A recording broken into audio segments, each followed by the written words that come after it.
Hello, my name is Gary Guillory, and today I'm going to discuss the film Raging Bull, directed by Martin Scorsese and starring Robert De Niro and Joe Pesci. Scorsese made the film more raw, immediate, and a direct form of cinema that feels more modern and rejects the traditional Hollywood filmmaking.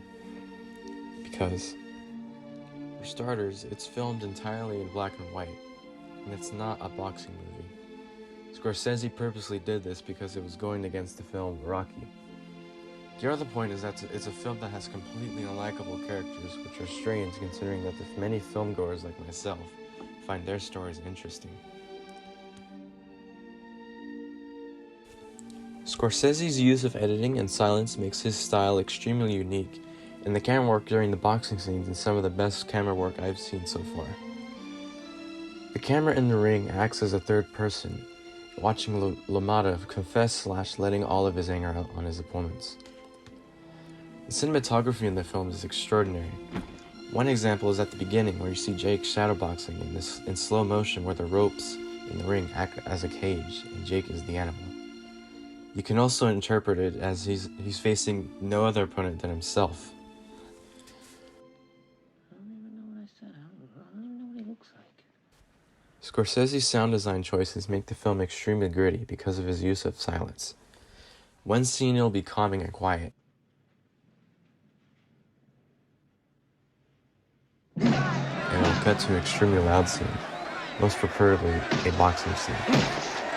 It not only somewhat scares the audience, but it makes them feel how enduring this tragedy is. No original music was composed for the film. All of the music was taken from the works of an Italian composer named Pietro Mascagni. Scorsese selected it because it had this quality of sadness to it, that he felt it fit the mood of the film. Scorsese speaks more truthfully about the unsettling times of the 60s and 70s by making the film real and tragic, as opposed to a fun musical or comedy. There are abusive men that are horrible people, and Jake LaMotta just so happens to be one of them. There are many scenes in this movie that make Jake LaMotta a horrible person. From the scenes to him abusing his wife by literally beating her, to the scene where he kisses underage girls and introduces them to older men. Scorsese pushes against societal norms by literally showing Jake LaMotta and his abusing and not only hurting himself, but hurting others around him. To his brother, to his wife, to his brother's family, and all of his friends. Scorsese's choice to make a film about a horrible person is extremely out of ordinary.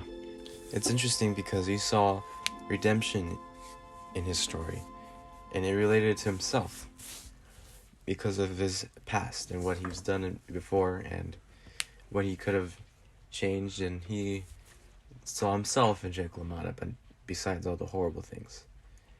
He continuously rejected the film, but Robert De Niro insisted it, and so he actually read it and made the film.